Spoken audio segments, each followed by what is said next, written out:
Mantap.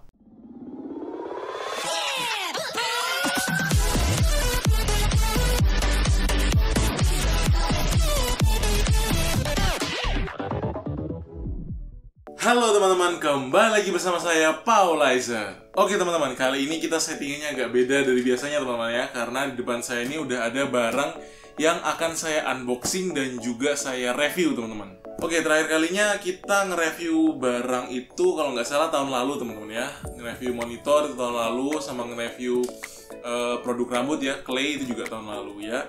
Sekarang ini di tahun baru ini adalah video review pertama di tahun ini teman-teman ya. Dan barang apakah yang akan saya review kali ini? Nggak perlu lama-lama teman-teman, karena saya akan langsung aja angkat kotak ini dan menunjukkan ke kalian. Nah, ini dia teman-teman ya. Jadi ini adalah barang yang akan saya review. Karena ini kebesaran dan muka saya ketutupan, nggak apa-apa teman-teman ya. Yang penting kalian bisa lihat kotaknya dan bisa dengar suara saya, oke? Mana ini saya? Nah, ya. Mantap. Oke teman-teman, jadi seperti yang kalian bisa lihat sini, ini adalah monitor teman-teman ya. Monitor untuk mereknya adalah SPC. Nah, di samping sini teman-teman ya. Di samping sini ini adalah mereknya SPC ya. Untuk tipenya sendiri adalah tipe SPC Pro SM 24 inch HD gaming monitor teman-teman. Dan di sini kita lihat ada beberapa spesifikasi yang udah dituliskan di kotak ini teman-teman ya. Yang pertama di sini kita bisa lihat ada tulisannya HD ya, clear display. Terus juga response time-nya di sini adalah 3 milisecond teman-teman. Jadi response time-nya di sini 3 milisecond. Ada energy saving ya, sama nah ini teman-teman yang mantap juga nggak kalah menariknya adalah refresh rate-nya udah lumayan tinggi teman-teman. Jadi udah nggak standar 60 Hz lagi, tapi udah tinggi yaitu 75 Hz. Nah, kesan pertama teman-teman setelah pertama kali ngelihat dus atau kemasan kotak dari monitor ini agak beda teman-teman. Jadi di video review monitor saya sebelumnya, waktu nge-review LG teman-teman, monitor LG itu dusnya kan biasa aja teman-teman, warna coklat, polos gitu, cuma ada gambarnya, tulisannya hitam putih juga. Tapi di sini kalian bisa lihat uniknya dan menariknya kemasan atau dusnya ini. Yang pertama glossy teman-teman ya, kalian bisa lihat di sini. Saya coba kasih arahkan, nah gitu ya, lighting saya kalian bisa lihat di sini, ini glossy teman-teman ya, bukan dus seperti biasa. Yang kedua, dia ini udah ada gambarnya gitu teman-teman ya, full color. Nah, mantap banget teman-teman. Kalian bisa lihat di sini ada gambar mobil gitu kan, terus ada gambar monitornya di sini. Intinya mungkin dia mau menunjukkan kalau bezel dari monitor ini tipis atau bezel-less teman-teman ya. Dan ini bisa menjadi daya tarik tersendiri sih teman-teman. Jadi mulai dari boxnya, dari dusnya aja udah kelihatan gaming banget ya kan. Backgroundnya seperti game balapan ya, Need for Speed gitu kan. Jadi bisa eye catching atau menarik. Ini satu poin tambahan lah buat SPC teman-teman. Kemudian yang kedua, di sini bagian depannya udah saya tunjukin teman-teman ya. Sekarang bagian sampingnya di sini ada beberapa informasi juga ya. Jadi dia ini tipe monitornya LED. Terus ada Mega DCR, nanti saya akan coba cari tahu ini apa artinya karena saya juga nggak tahu. Terus flicker free, jadi dia bebas dari kedip-kedip gitu teman-teman ya, dari flicker. Terus ultra slim teman-teman, dia ngeklaim kalau ketipisannya ini tuh tipis banget, ultra slim. Terus ada wide gaming angle VA ya, jadi mungkin ini panelnya VA. Tapi nanti saya akan kasih juga spesifikasi lengkap yang resmi teman-teman ya dari pihak SPC-nya. Nanti saya akan tulis taruh di layar waktu saya udah unboxing nanti, sama akan saya taruh di deskripsi, oke? Terus sama Full HD, jadi resolusinya Full HD teman-teman 1920x1080. Untuk bagian belakang depannya sama aja teman-teman, gambarnya bagian samping yang sebelah sini juga sama ya, informasinya sama. Tanpa memperpanjang lagi, kita akan langsung aja unboxing teman-teman ya. Kita akan coba langsung unboxing si monitor ini. Nah, di sini kalian bisa lihat untuk kemasannya seperti biasa ya. Di dalamnya ini ada styrofoam. Saya akan langsung coba tarik keluar aja teman-teman. Nah, udah kelihatan nih teman-teman ya. Nah, di sini ada beberapa hal yang kita ketemu pertama teman-teman ya. Saya akan tunjukkan, angkat dikit mungkin ya. Yang pertama kita dapet ini teman-teman ya, kabel adaptor sama AC adaptornya teman-teman. Jadi untuk kabelnya lumayan tebal juga, dan yang bikin saya kaget ini teman-teman. AC adaptornya ini menurut saya ringan banget sih. Ringan banget, jadi nggak tahu sih ini kelebihan atau kekurangan, saya juga nggak ngerti. Yang penting semoga dengan adaptor ini bisa memberikan daya yang cukup teman-teman ya, yang cukup stabil untuk monitor ini, biar monitor ini juga bisa awet dan tahan lama, oke? Kita singkirin dulu. Selanjutnya di dalam box ini kita juga dapat sebuah kabel HDMI teman-teman ya. Jadi ini adalah kabel HDMI Kita dapat satu kabel HDMI. Nah, terus ini adalah bracketnya teman-teman ya. Jadi atau standnya lah, standnya. Oke, bentuknya V gini teman-teman ya. Ini unik sih. Jadi bentuknya V dan kecil gini aja teman-teman ya. Kalau kita bandingkan sama monitor LG yang kemarin saya review tahun lalu, lebih lebar dan lebih besar. Ini lebih tipis, maksudnya tuh lebih bukan tipis ketebalannya, tapi ininya sudutnya nih teman-teman, angle-nya ini lebih kecil lah. Kalau nggak salah LG punya saya itu lebih lebar gitu kan. Tapi kita akan coba nanti apakah dengan stand seperti ini cukup kokoh. Harusnya sih udah cukup kokoh teman-teman. Harusnya kan dari pihak produksi udah memperkirakan, udah dites juga kalau cukup menyangga, cukup kuat menyangga atau enggak, cukup stabil atau enggak. Nanti kita akan coba sama-sama teman-teman, oke? Dan di sini juga kita dapat tiangnya ya, tiang standnya lah. Nah, mungkin kurang lebih nanti seperti ini teman-teman. Nanti kita akan rakit sama-sama, oke? Yang terakhir mungkin yang ada di sini adalah ini teman-teman. Jadi baut-bautnya teman-teman ya. Dapat baut-bautnya sama mungkin ini untuk penutup bagian belakang monitornya, sepertinya sih. Kita akan coba lihat sama-sama nanti. Ini adalah main course-nya teman-teman. Jadi kalau ibarat di makanan itu, ini adalah main course teman-teman ya. Jadi hidangan utama. Nah, di sini kalian bisa lihat teman-teman udah mulai kelihatan kan. Jadi untuk monitor ini warnanya putih teman-teman. Di sini kita dapat buku petunjuk ya, buku petunjuk penggunaan.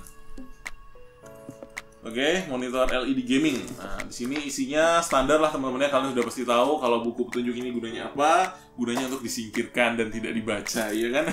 Mantap. Oke, kita langsung aja ambil ini ya teman-teman ya. Kita ambil monitornya, oke?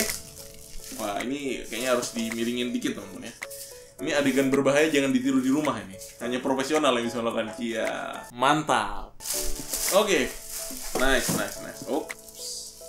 Di sini kita juga dapat kartu garansi teman-teman ya. Ada kartu garansi seperti biasa ya. Kartu garansi sama buku petunjuk. Nah, ini kurang lebih adalah monitornya teman-teman. Saya akan keluarin dari plastiknya dulu. Oke, bezelnya tipis banget teman-teman. Nice.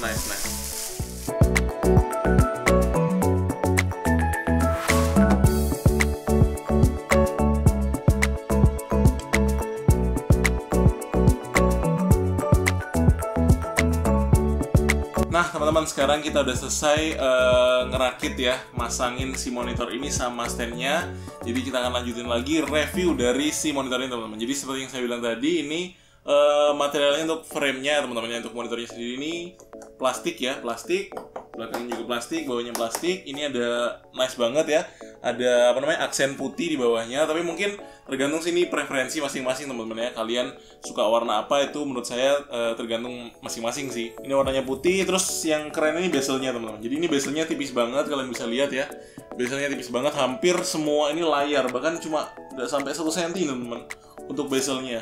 Terus untuk bagian standnya ya, standnya ini metal, baik yang bagian V-nya ini maupun yang stand yang biru ini metal.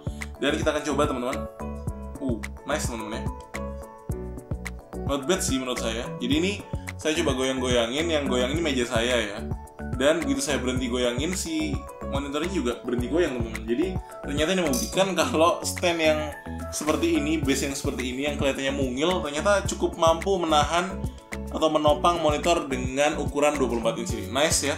1 poin tambahan lagi buat si SPC ini. Kemudian mumpung saya ingat teman-teman, ada satu mungkin yang bisa diperhatikan ya oleh pihak SPC. Jadi kekurangannya menurut saya adalah ini teman-teman. Jadi di sini nih kan kalian masangin standnya nih. Nah, di sini ada yang tadi plastik itu untuk nutupin teman-teman ya. Untuk nutupin, untuk mempercantik lah, untuk menambah estetik. Nah, ini menurut saya sih ini kecil, mungkin detail kecil ini agak sulit dibuka teman-teman ya. Jadi misalkan kalian udah pasang gini, kalian mau ngelepas juga agak sulit. Ya mungkin detail kecil aja sih. Sekaligus akan saya jelasin juga di sini bagian belakangnya putih teman-teman ya. Untuk interface-nya di sini ada satu port HDMI atau HDMI. Terus ini ada port untuk VGA, ada audio in sama untuk DC teman-teman, untuk powernya ya. Nah, di sini juga kalian bisa lihat ada lubang untuk mount teman-teman ya. Bisa di mount di bracket juga, mungkin bisa di mount di wall ya, di tembok. Jadi salah satu tambahan juga yang menarik. Terus di sini ada lubang, sepertinya sih lubang speaker teman-teman. Tapi kita akan coba nanti ya teman-teman. Kita coba cari tahu apakah sudah ada speaker built-in-nya atau enggak. Kalau udah ada sih itu keren banget sih teman-teman. Selanjutnya di bagian bawah sini juga ada tombol, beberapa tombol teman-teman. Jadi tombol power, tombol minus, terus ada tombol plus sama tombol menu, terus ada tombol juga auto. Nanti kita akan akan coba cari tahu fungsi dari masing-masing tombol ini teman-teman. Kurang lebih sih untuk build quality-nya bagus teman-teman, cukup bagus, cukup kokoh juga ya. Selebihnya akan kita bahas lagi setelah saya ngeset monitor ini di meja workstation saya, sama akan kita coba fungsi layarnya teman-teman. Oke, di sini kita bisa lihat untuk settingannya saya udah ngeset. Untuk settingannya udah kita pakai 1080 Full HD. Refresh rate-nya juga sudah 74 Hz teman-teman ya. Color formatnya kita di sini lihat RGB ya. Nah, jadi di bagian bawah, tombol bagian bawah itu ada beberapa fungsinya teman-teman ya. Yang pertama adalah power seperti saya bilang tadi. Terus tombol selanjutnya itu untuk nambah atau ngatur brightness-nya. Di sini kalian bisa lihat brightness-nya 80. Terus untuk volume ya. Sama menu. Nah, menunya ini teman-teman, kalian bisa lihat di sini ya. Ini brightness-nya teman-teman ya. Brightness 80, kontrasnya 50, ada eco mode ya. Terus untuk eco modenya ini sendiri, nah ada standar, movie, RTS, FPS, game, internet. Oh, itu teman-teman ya. Jadi eco mode ini merubah juga kecerahan teman-teman, kecerahan dari si monitor ini teman-teman. Terus DCR ya, DCR ini bisa on sama off. Nanti kita akan cari tahu fungsinya apa. Terus juga selanjutnya adalah mode HDR. Kita coba teman-teman ya. Oke.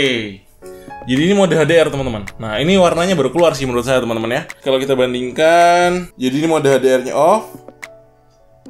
Nah, ini yang on. Jadi warnanya lebih keluar kalau kita pakai mode HDR teman-teman ya. Nah, di sini kita bisa lihat teman-teman ya untuk mengatur gambar ya. Jadi posisi horizontal, vertikal, clock, face sama image ratio. Di sini image ratio-nya ada wide. Oke, 4:3 ya. Oke, jadi ada dua mode teman-teman, mode wide sama 4:3. Nah, di sini color temperature-nya teman-teman ya, RGB, red, green, blue. Oh, sama ternyata ada mode low blue mode teman-teman. Jadi ini semacam apa, blue light filter gitu mungkin teman-teman. Kita akan coba nyalakan. Nice. Ini strong. Jadi ada derajatnya teman-teman. Strong, medium, weak, sama off. Oke. Jadi ada derajat-derajatnya gini teman-teman. Jadi ini berguna banget buat kalian yang peduli ya sama kesehatan mata. Ini bisa kalian pakai untuk mengurangi sinar biru teman-teman, atau blue light ya. Oke, selanjutnya kita akan lihat menunya lagi. Ini adalah OSD-nya teman-teman ya. On screen display setup-nya, language-nya Inggris. Kemudian kita bisa juga atur posisinya teman-teman, horizontal sama vertikalnya. Terus timeout-nya berapa sama transparansinya berapa. Untuk selanjutnya reset ya, auto color atau config. Sama ini inputnya, HDMI, mute-nya off, volumenya 50, free. Ada freezing teman-teman. Wah, keren banget teman-teman. Ternyata monitor ini udah ada fitur freezing-nya teman-teman ya. Jadi fitur freezing udah on. Sini resolusinya kalian bisa lihat 1080 75 Hz. Mantap betul teman-teman. Nah, untuk selanjutnya saya akan mau coba teman-teman, apakah si monitor ini udah ada speaker built-in-nya teman-teman. Oke teman-teman, jadi ini untuk volumenya sudah maksimal teman-teman ya. Terus masih belum ada suaranya, jadi sepertinya monitor ini memang belum ada speaker built-in-nya teman-teman. Nah, kurang lebih seperti itu teman-teman ya, unboxing dan juga review dari monitor SPC Pro SM 24 inch HD gaming monitor. Nah, untuk harganya teman-teman, monitor ini bisa kalian dapatkan dengan harga 1.400.000 teman-teman ya. Jadi, dengan 1.400.000 kalian sudah bisa mendapatkan sebuah monitor 24 inch Full HD ya.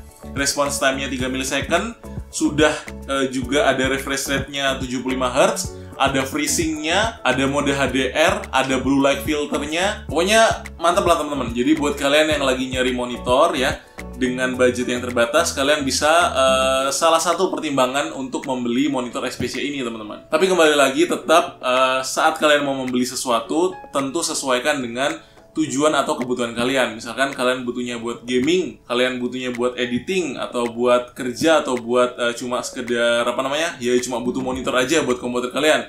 Jadi disesuaikan sama kebutuhan kalian dan juga budget kalian otomatis. Tapi jujurnya saya senang sih teman-teman dengan adanya brand-brand seperti ini ya, yang mengeluarkan monitor gaming dengan tipenya budget teman-teman ya, yang harganya artinya nggak terlalu mahal banget. Itu bisa membantu kita-kita nih yang budgetnya terbatas teman-teman, yang pengen bisa main game, punya monitor ya kan. Apalagi sekarang kan zamannya YouTube teman-teman. Nah, kalian bisa nih pakai monitor ini buat ngedit-ngedit video YouTube dan lain sebagainya, khususnya buat kalian yang masih pemula, yang budgetnya masih belum besar teman-teman. Jadi kedepannya saya harap semoga baik itu SPC ataupun brand-brand lain bisa terus mengembangkan teman-teman ya, dan mengeluarkan produk-produk dengan low budget, dan tentunya ya kalau bisa dengan fitur-fitur yang semakin canggih dan semakin canggih lagi. Oke teman-teman, terima kasih sekali lagi buat kalian yang udah nonton video ini sampai habis. Kalau kalian suka jangan lupa kasih like dan juga subscribe ke channel ini, dan juga nyalakan lonceng notifikasi supaya kalian gak ketinggalan video-video dan info-info terbaru dari channel Paulizer. Dan dengan begitu kalian memberikan saya semangat dan motivasi untuk terus berkarya di YouTube, membuat video yang bermanfaat dan berguna untuk teman-teman semuanya. Sampai jumpa di video selanjutnya. Saya Paulizer undur diri. Be a freaking awesome. Bye. See ya.